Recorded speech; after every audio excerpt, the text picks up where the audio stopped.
6 year after जो privacy verdict आया था, जुडिशरी उसको कैसे इंप्लीमेंट कर रही है और कैसे हमारे देश में कानून उसके लिए बनाया जा रहा है। पर्टिकुलर केस था, ये भी ऐसा नहीं कि किसी एक दो इंसान ने सुन लिया हो। राइट टू प्राइवेसी का जो केस था, ये टोटल मिलाकर 9 जज थे यहाँ पर, जिनके द्वारा ये पूरा केस सुनाया गया था। क्योंकि अपने ही आप में इतना बड़ा जजमेंट था ये कि हर एक भारतीय को उसको अधिकार दे रहा था कि उसकी प्राइवेसी को जो प्रोटेक्ट किया। आप लोगों को इसके बेसिकली ऑब्जेक्टिव जो है आप लोगों को यहां से समझ में आएंगे।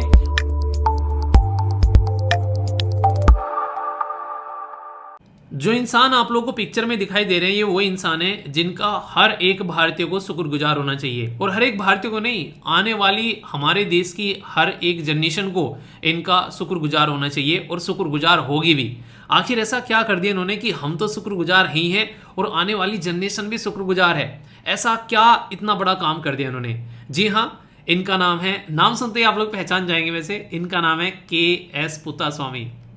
ये नाम आप लोगों ने कईयों बार मेरे मुंह से सुना होगा। ये वो इंसान है जिसने प्राइवेसी को फंडामेंटल राइट बनवा दिया। ये वो इंसान है जिसने हर एक इंसान की जिंदगी में अगर कोई ताक झांक करे तो वो इंसान डायरेक्टली सुप्रीम कोर्ट में जा सकता है। फंडामेंटल राइट का मतलब ये होता है, अगर कोई भी आप लोगों की जिंदगी में जरा सा भी ताक झांक करे तो यहां पर आप लोग की प्राइवेसी का हनन करें। तो आर्टिकल 21 ये अधिकार आप लोगों को देता है कि आप लोग डायरेक्ट सुप्रीम कोर्ट जाकर उसकी शिकायत कर सकते हो। ये इसी इंसान की वजह से हुआ। और आप लोग एज एक गैस करिए, चलिए इनकी एज क्या होगी आज की डेट में। आप लोग एज सुनकर भी हैरान हो जाओगे। इनका जन्म हुआ था 1926 में। अब एज का अंदाजा लगा लो, हम कहां पर बैठे हुए हैं उससे आप लोगों को अंदाजा लग जाएगा। इनकी एज है आज की डेट में 97 उम्र की। इस एज में इनके द्वारा जो कारनामा किया गया, अब से लगभग 5-6 साल पहले इनके द्वारा प्राइवेसी को फंडामेंटल राइट बनाया गया सुप्रीम कोर्ट के एक जजमेंट के थ्रू। और ये कोई आम इंसान नहीं है। ये देखने में जितने सिंपल लग रहे हैं, ये जानकर आप लोग हैरान होंगे, ये रिटायर्ड जज हैं कर्नाटक हाई कोर्ट के। समझे आप लोग, कर्नाटक हाई कोर्ट के रिटायर्ड जज हैं। जब हमारे देश में आधार कार्ड इंप्लीमेंट किया जा रहा था तो कई जगह आधार कार्ड को मैंडेटरी बनाया जा रहा था। मैंडेटरी मतलब कि आधार कार्ड के बिना वो काम, वो सर्विस जो है वो कंप्लीट नहीं होगी। तो ये जो है उनको पसंद नहीं आई जो ये बात थी। तो इन्होंने क्या किया, उसके खिलाफ जो है पिटिशन डाल दी। 2012 में इन्होंने ये चीज स्टार्ट की थी, ये मुहिम स्टार्ट की थी। और इनकी पिटिशन के साथ साथ में और लगभग 26 लोगों ने अपनी पिटिशन डाल दी कि जो ये बोल रहे हैं वो बिल्कुल सही है। इनकी शुरुआत इन्होंने की थी और फिर इनके साथ साथ में और भी कई सारे लोगों ने जो है वो पिटिशन डाल दी।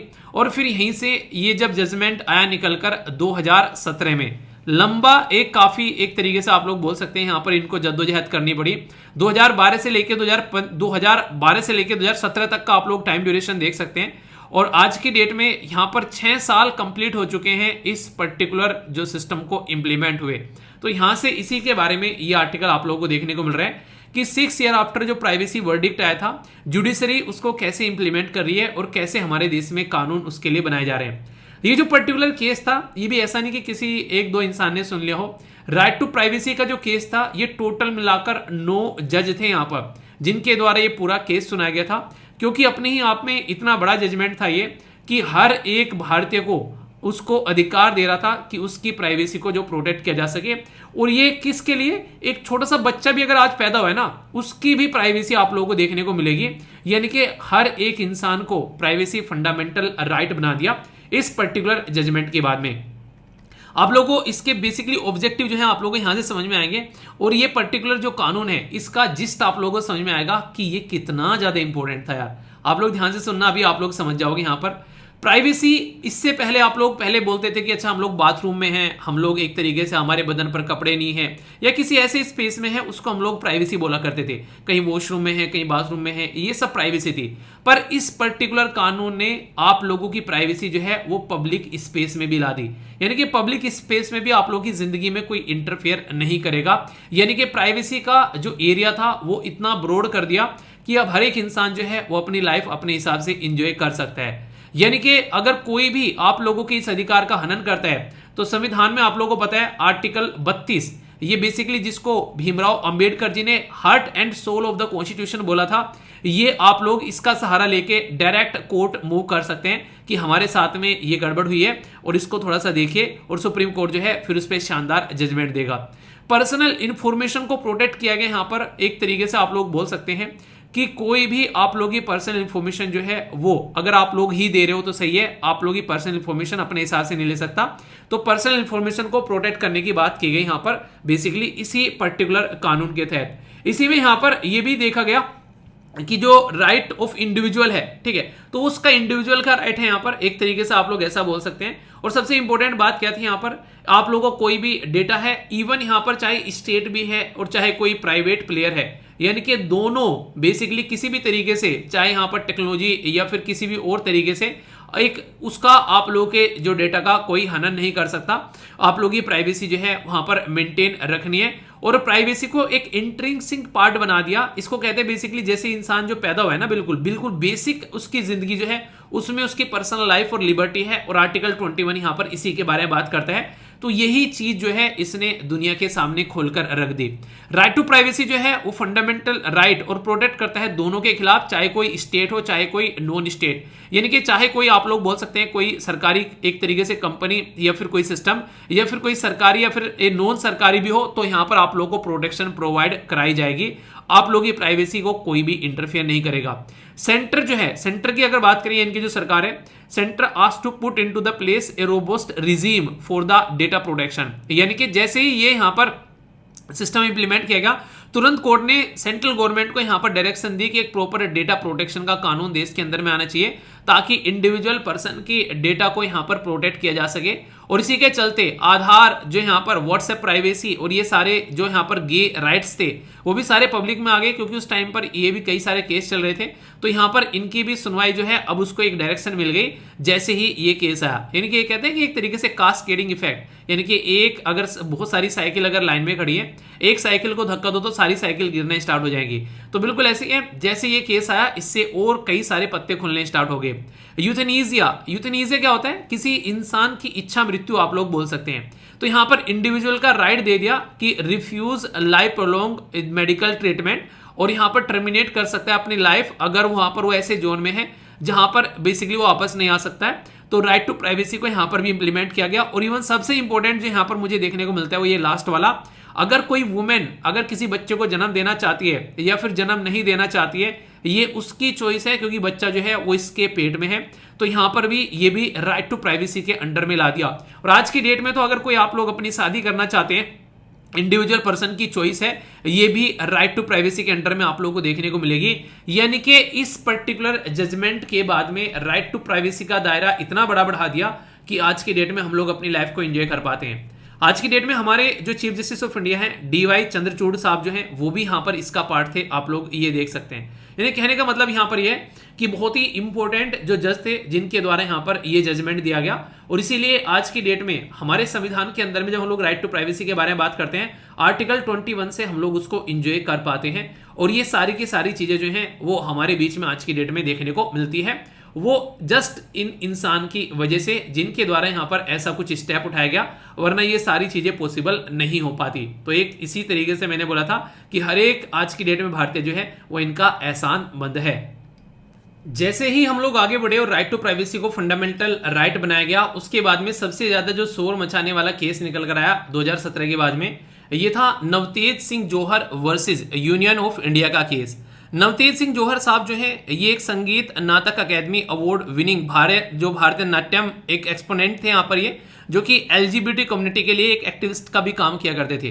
तो यहाँ पर आप लोगों ने सेक्शन 377 के बारे में सुना होगा कि यहाँ पर अगर सेम सेक्स के इंसान है, यानी कि एक लड़का एक लड़की वो आपस में अपनी लाइफ एंजॉय कर सकते हैं, और इसको राइट टू प्राइवेसी बना दिया। और सेक्शन 377 जो था उसको नल एंड वॉइड करार दे दिया इंडियन पीनल कोड भारतीय दंड संहिता का, जो कि यहां पर इस चीज को कानूनन गैर अपराध माना, एक तरीके से अपराध की कैटेगरी में रखा करता था। तो बोला गया कि प्राइवेसी जो है जब फंडामेंटल राइट बन चुकी है तो यहां पर इसका कोई मतलब नहीं बनता है सेक्शन 377 का, इसको यहां से डिलीट मारो। अब हर एक इंसान जो है अपने हिसाब से अपनी लाइफ को एंजॉय कर सकता है। इसी पर्टिकुलर केस के बाद में यहां पर यह बोला गया था कि अगर एलजीबीटी कम्युनिटी के अंदर में अगर आप लोग जाते हैं, या फिर यहाँ पर बात की जाती है अगर कोई यहाँ पर पर्सन, दो लड़के आपस में शादी करना चाहते हैं, दो लड़की आपस में शादी करना चाहते हैं, इसको भी अलाउ कर देना चाहिए। तो ये भी केस जो है वो अभी यहाँ पर कई बार कोर्ट में जाता है और इसके ऊपर गवर्नमेंट जो है वो बोलती है इससे हमारी सोसाइटी का ताना बाना जो है वो बिगड़ जाएगा।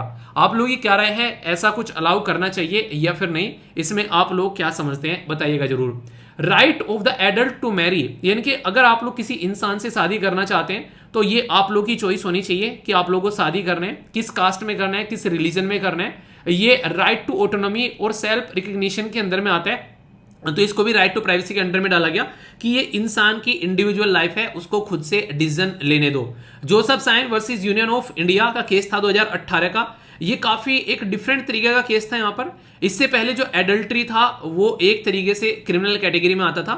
एडल्ट्री मतलब अगर यहाँ पर एक लड़का और लड़की शादी करते हैं और उसके बाद में अपनी शादी के बाहर जाकर किसी और के साथ में फिजिकल रिलेशन बनाए जाते हैं, तो यहाँ पर लड़के को कहीं ना कहीं बेसिकली इसका खामियाजा भुगतना पड़ता था, जबकि लड़की के ऊपर यहाँ पर इसका केस नहीं चलता था। तो ये एडल्ट्री के केस में यहाँ पर उसको इक्वल बनाया गया और इसको डीक्रिमिनलाइज कर दिया। बोला गया कि ये सेक्सुअल लिबर्टी है, प्राइवेसी है। हर एक इंसान जो है वो अपनी जिंदगी अगर किसी और के साथ में कंफर्टेबल कर रहा है, तो जब डाइवोर्स का कॉन्सेप्ट है तो किसी के साथ में अपनी फिजिकल रिलेशन भी बना सकता है। तो ये बहुत बड़ा चेंज सोसाइटी में देखने को मिलता है यहाँ पर कि हाँ 2018 में इसको भी डीक्रिमिनलाइज कर दिया। ये सारी चीजें कैसे पॉसिबल हो पाई? ये सारी चीजें केएस पुत्तास्वामी केस के बिना पॉसिबल ही नहीं थी, आप लोग ऐसा बोल सकते हैं।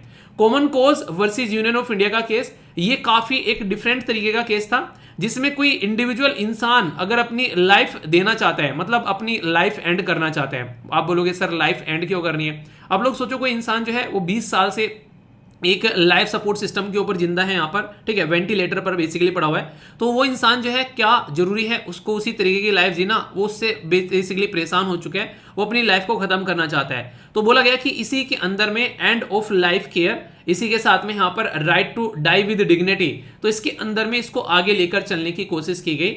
यानी कि इतने बड़े बड़े और ऐसे ऐसे केस यहाँ पर निकल कर आए जो कि यहाँ पर कहीं ना कहीं समाज के अंदर में एक ह्यूज इंपैक्ट डालने वाले, जिसकी अब तक कोई ढंग से डायरेक्शन नहीं मिल पा रही थी कि इन केस को किधर लेकर जाना चाहिए। पर केएस पुत्तास्वामी केस ने इन सब केस को जो है वो एक डायरेक्शन दे दी है कि नहीं? तो इसलिए यहाँ पर ये केस जो है वो एक अल्टीमेट केस आप लोग यहाँ पर बोल सकते हैं, केएस पुत्तास्वामी केस जो था।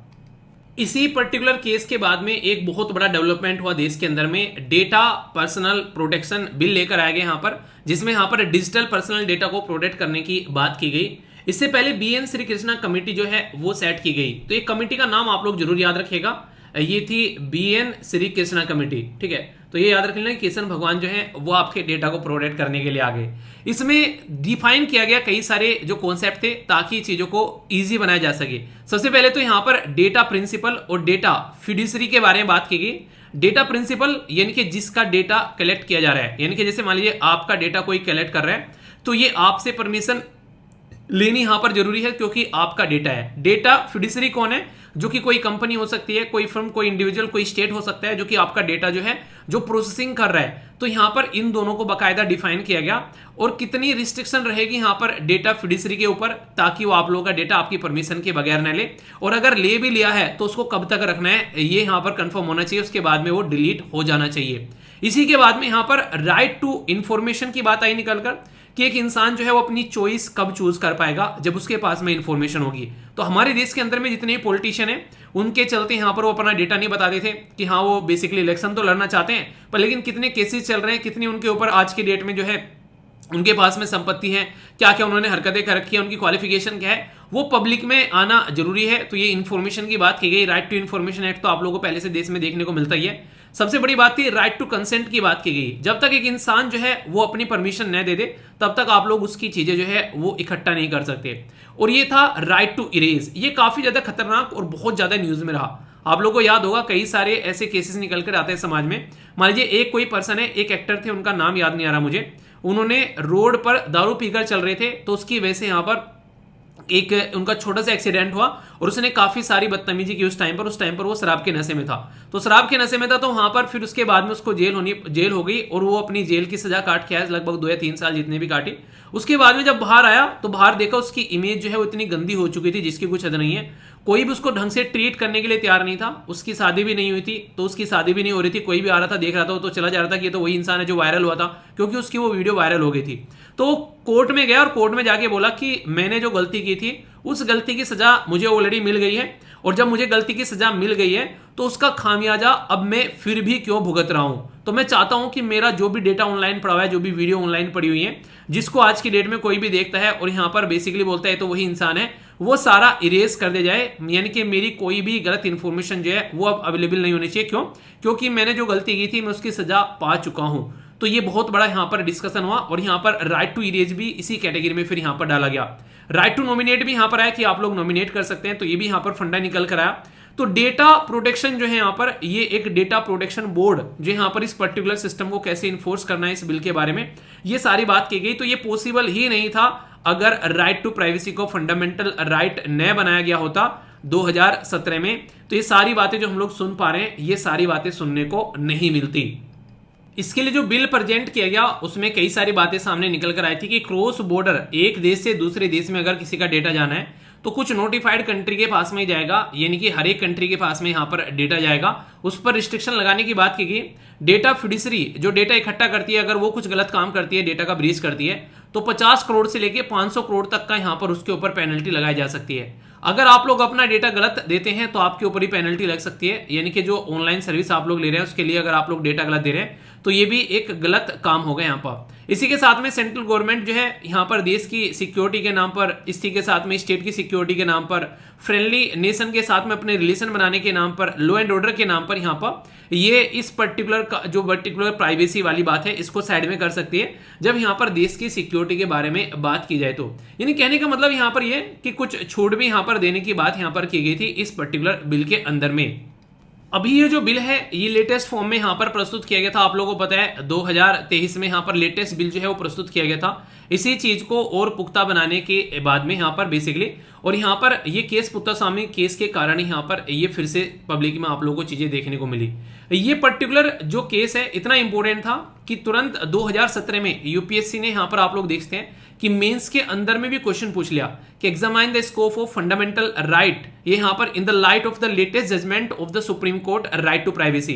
यानी कि जैसे ही ये जजमेंट आया इस जजमेंट की आप लोग इंपॉर्टेंस देखें, यूपीएससी ने मेंस के अंदर में यहां पर क्वेश्चन पूछ दिया और प्रीलिम्स के अंदर में तो काफी लार्ज स्केल पर क्वेश्चन पूछा गया। जैसे 2018 में यहां पर क्वेश्चन पूछा गया, फिर 2021 में क्वेश्चन पूछा गया, वो भी डायरेक्ट राइट टू प्राइवेसी किस आर्टिकल के अंदर में आता है, ये यूपीएससी का प्रीलिम्स का क्वेश्चन है। यकीन हो रहा है आप लोगों को?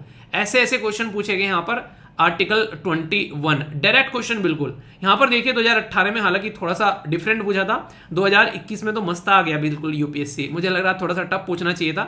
जिस तरीके से 2018 में देखिए राइट टू प्राइवेसी जो है प्रोटेक्ट किया जाता है यहाँ पर किसके अंदर में बोला गया बेसिकली ढंग से देखेंगे तो यहाँ पर आर्टिकल 14, ठीक है। इसी के साथ में यहां पर देखिए है आर्टिकल 21 एंड द जो यहां पर गारंटी होती है पार्ट 3 के अंदर में, यानी कि पार्ट 3 भी पूछ लिया। जैसे बोलता है ना कि आप लोग हमेशा मैं बोलता हूं कि पार्ट 3 के अंदर में जब आप लोग जाएंगे तो आप लोगों को फंडामेंटल राइट मिलेंगे आर्टिकल 12 से लेके आर्टिकल 35 के अंदर में। उसके अंदर में जब आप लोग जाकर झांकेंगे तो आर्टिकल 21 जो है वो आप लोगों को राइट टू प्राइवेसी के बारे में बात करता है। तो यहां पर फिर भी 2 पार्ट तो एटलीस्ट पूछे, पार्ट के बारे में पूछ ले यहां पर, ठीक है, ताकि एटलीस्ट थोड़ा बहुत कंफ्यूजन इंसान को हो जाए। पर लेकिन यहां पर तो बिल्कुल कुछ कंफ्यूजन देने की कोशिश ही नहीं करी। कई बार कहते हैं ना कि यूपीएससी में क्वेश्चन रिपीट नहीं होता, 18 का क्वेश्चन 21 में रिपीट कर दिया और भी और आसान शब्दों के साथ में देख रहे हैं आप लोग यहां पर। तो इस तरीके से आप लोग यहां पर देख सकते हैं। तो काफी इंटरेस्टिंग क्वेश्चन है। चलिए क्वेश्चन आप लोगों के लिए बनाया भी गया है। डेटा प्रोटेक्शन जो बेसिकली बिल के बारे में आप लोगों को बताने हैं, तो पर्पसफुल डिस्क्रिमिनेशन के बारे में बात की गई बेसिकली, ठीक है, वो सॉरी डिसमिनेशन के बारे में बात की गई, कैसे प्रसार करना है, डेटा एक्यूरेसी के बारे में बात करी, डेटा मिनिमाइजेशन के बारे में बात करी और इसी के साथ में अकाउंटेबिलिटी के बारे में बात की। तो कौन सी स्टेटमेंट यहां पर करेक्ट है? तो सारी की सारी स्टेटमेंट जो है यहां पर करेक्ट है। ये सारी की सारी बातें डेटा प्रोटेक्शन बिल के अंदर में आप लोगों को देखने को मिलती है और ये है आप लोगों के सामने बड़ा ही प्यारा सा क्वेश्चन, इसको आप लोग अटेम्प्ट करना। इतनी सारी बातें जानने के बाद में अब तो जजमेंट भी पता चल गया, उसके बाद में क्या क्या कंडीशन है सारी बातें आप लोगों को बता दी। आई होप कि अब आप लोगों के माइंड में इसको लेकर कोई भी डाउट नहीं रहेगा। पूरा का पूरा जजमेंट आप लोगों को डिटेल में एक एक शब्द जो है वो आप लोगों को यहाँ पर एक्सप्लेन कर दिया। अब अच्छे से आप लोग इसका आंसर भी दे सकते हैं, है कि नहीं? बताइए कैसा लगा आर्टिकल, मजा आया कि नहीं आया? तो के.एस. पुत्तास्वामी जी को एक तरीके से दिल से धन्यवाद और उनकी एज जो है आज की डेट में 97 हो चुकी है, ठीक है। तो उनकी उम्र जो है वो 100 पार करे यार, और अच्छे से वो जिंदा रहें और इसी तरीके से अपना काम करते रहें।